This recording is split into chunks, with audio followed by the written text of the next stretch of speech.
Les rencontres d'échange, de découvertes et d'exhibitions de l'Ouest privilégient cette année, au grand bonheur des jeunes entrepreneurs et futurs entrepreneurs, le côté échange et formation. Dans cette logique, le FACOP organise avec l'onction du président du Conseil régional de l'Ouest une session de formation de quelques jours pour inciter les jeunes à se lancer dans la création de leurs propres entreprises. Il est plus qu'important que les jeunes, même les moins jeunes, se rendent compte que l'Afrique ne peut se remettre debout, libre politiquement et économiquement, que si nous créons des richesses. Ça veut dire si nous avons des entreprises qui marchent bien, qui durent et qui survivent à leurs créateurs.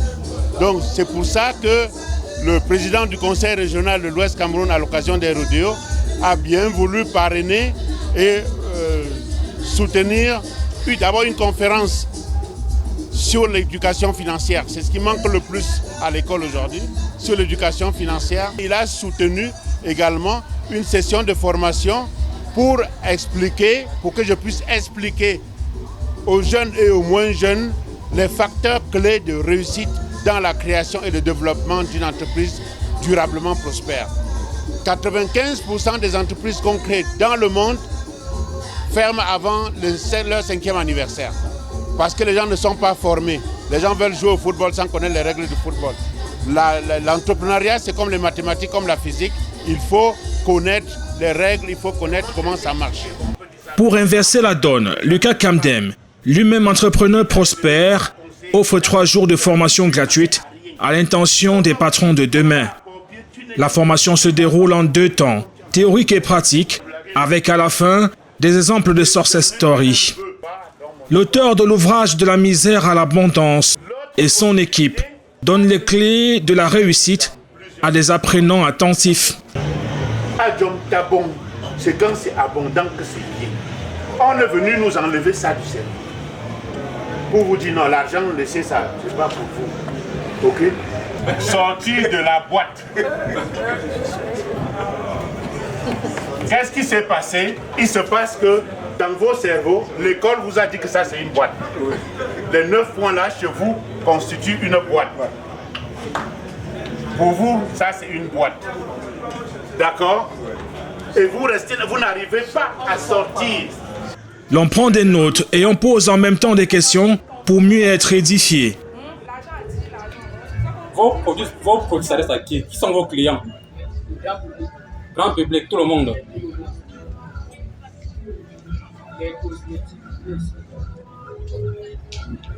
Bon, tout le monde, c'est pas vraiment. Après, en fait, ici dans la cible, tu parles plusieurs segments de clients.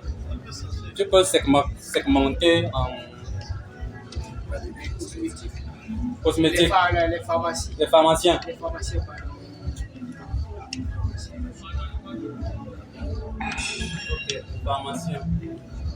Les formateurs vont même, pour aller jusqu'au bout de leur logique, construire avec les futurs entrepreneurs des modèles de business plan. À la fin, les impressions vont tous dans le même sens, celui de la satisfaction générale. Et je suis enseignante à la base. J'ai également envie d'entreprendre et montrer également à mes élèves qu'ils peuvent le faire. J'ai également besoin de leur apprendre à entreprendre. Voilà pourquoi j'ai fait cette formation sur l'entrepreneuriat et j'ai retenu que tout va de l'intérieur. Nous devons d'abord changer notre mindset si nous voulons apprendre à apprendre. Et ce n'est pas seulement pour l'entrepreneuriat. Si nous voulons réussir même à l'école, nous devons changer notre mindset. Nous devons nous cultiver à travers la lecture. Nous devons apprendre à lire. à lire et cultiver une routine matinale. Nous devons avoir des routines matinales. La méditation, nous devons lire chaque matin. Apprendre également à nos enfants à lire et croire, avoir la foi en ce qu'on fait. C'est vrai que nous avons appris également les bases de l'entrepreneuriat.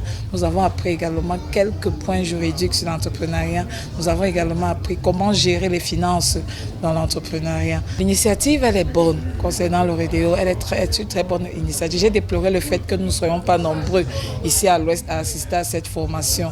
Les formateurs, déjà, je ne les connaissais pas et j'ai reçu l'invitation de mon proviseur, de mon chef, qui nous a parlé de cette formation et qui nous a demandé de venir également faire cette formation. Et je suis satisfaite et je demande que cette formation continue. J'ai vraiment envie de continuer cette formation. Je pense vraiment mettre en pratique cette formation que j'ai apprise parce que la formation, elle a commencé hier et j'ai commencé déjà depuis ce matin avec la formation, avec mes enfants à la maison. Et en faisant mes devoirs hier soir, j'ai essayé un peu de mettre en pratique quelque chose avec mes enfants. Et du coup, ce matin, on s'est levé, on a fait une matinée de lecture qui n'est pas souvent très régulière. Nous avons fait une matinée de lecture, on a essayé de modifier quelques aspects de la maison. Et puis, j'ai essayé de galvaniser les enfants, de les motiver. Je crois qu'avec un peu de pratique et de concentration, ça va aller. Autre décor, même objectif. Le FACOP a invité l'un des opérateurs économiques parmi les plus prospères au Cameroun. Philippe Tagnenou Bissi est le président directeur général des supermarchés d'offres. Il vient partager son expérience personnelle, atypique, avec pour objectif avoué susciter quelques vocations. Réussite, c'est réussite de quoi? C'est fait quoi exactement? Réussite, c'est même quoi? Très souvent, quand vous entretenez des jeunes, des gens qui font déjà, des gens bien engagés, vous entendez parler de diaspora tout à l'heure, vous les posez la question simplement, tu travailles pour quoi? Vous avez des réponses qui vous font mal à la tête. Certains veulent épouser une femme, d'autres veulent construire une maison, d'autres veulent... La réussite pour toi même réellement, c'est quoi? Vous entendez une fois plus de réponses compliquées, très compliquées. Et peut-être si je dois m'aventurer sur ce chemin-là, je dirais pour tous ceux qui veulent réussir, véritablement réussir, je reprends le mot réussir, ils doivent trouver un problème à résoudre. Le ton est lancé. L'homme d'affaires captive l'attention d'un public de plus en plus nombreux. Dans sa présentation très illustrée, il bat en brèche le système de formation classique de notre pays, imposé par le colon, qui d'après lui, forme plus de chômeurs en puissance que de futurs entrepreneurs. Vous savez, si vous construisez une maison sur du sable mouvant, si vous avez prévu de construire 10 étages et qu'au 5e étage, il a tendance à s'affaisser, il faut le détruire et reprendre un autre sur un bon sol. L'éducation jusqu'à aujourd'hui n'a produit que des misères chez nous. Il faut repartir à autre chose. Vraiment, je suis assez brutal là-dessus. Il faut partir sur une autre façon de penser notre éducation. Et si je ne fais pas d'insulte à qui que ce soit, donc le constat est là. Ça n'a pas produit de richesse, ça n'a pas produit de grands hommes. Et voilà, on a beaucoup d'intellectuels qui bavardent beaucoup, mais qui produisent rien. Quel est ce pays où des gens parlent comme des livres et vivent dans des poubelles? Il faut repartir sur d'autres bases et vraiment cette base consiste à mettre en place une éducation productive, une éducation active, une éducation pour bien parler. C'est pas une éducation. Vraiment, on n'en a pas besoin. On n'a pas besoin pour cultiver le maïs de bien parler. On n'a pas besoin pour élever des poulets d'avoir un très beau langage. Non, pas du tout. Il faut éduquer les gens activement pour qu'ils transforment leur pays, qu'ils transforment leur village, qu'ils transforment leur communauté et voilà, qu'ils vivent à l'image de Dieu. La richesse a été largement mystifiée chez nous et de plus en plus, mes interventions vont dans le sens de les démystifier, d'intégrer qu'un peuple qui adopte la pauvreté comme mode de vie et va vers la perdition. Et qu'il faut dorénavant que les gens intègrent qu'on ne va pas se développer en maudissant la richesse. Donc je suis heureux d'avoir eu la participation d'un nombre important de personnes et qui, de mon point de vue, ont apprécié. J'espère qu'au sorti d'ici, on aura tiré un certain nombre de personnes qui choisissent définitivement d'aller vers la richesse. Voilà. Il faut absolument créer des richesses. Lutter contre la pauvreté, c'est un mot. Il faut créer des richesses. Et vous créez de la richesse, vous n'avez pas besoin de dire que vous allez lutter. La création, elle résout tous vos problèmes. Il faut créer la richesse et elle va se faire par nous, pour nous. Nous sommes nés riches, il faut simplement en prendre conscience. Nous sommes à l'image de Dieu, il est riche. Donc il faut juste prendre conscience qu'on est riche et on est riche, point barre. Donc c'est parce que des gens ont fait 7, 8, 9, 10, 15 000 kilomètres, sont venus leur enseigner qu'ils étaient pauvres, qu'ils ont cru à la pauvreté. Comme ils ont cru à la pauvreté, ils sont devenus pauvres. S'ils croient à la richesse, ils deviendront riches. On n'a pas besoin de travailler 30 cm du sol pour devenir riche. Quand vous cultivez sur 5000 m² à l'ouest 5 ans, vous êtes riche, totalement riche. Totalement riche, vous êtes épanoui. Personne ne dormira plus dans la rue, tout le monde vivra dans sa maison, on aura des beaux hôpitaux. Et même là, on aura à ce moment-là une vraie école. Une école qui pense nos plaies. Une vraie école, un vrai hôpital qui pense nos plaies une fois de plus. Une école qui pense à nous spirituellement parlant, financièrement parlant et tout ce que vous pouvez imaginer. Les Rédéos, s'il faut le rappeler, sont un événement pensé par le président du Conseil régional de l'Ouest pour inciter le monde des affaires à venir investir dans la région. Les opérateurs économiques de cette région ne prêchent toujours pas par l'exemple.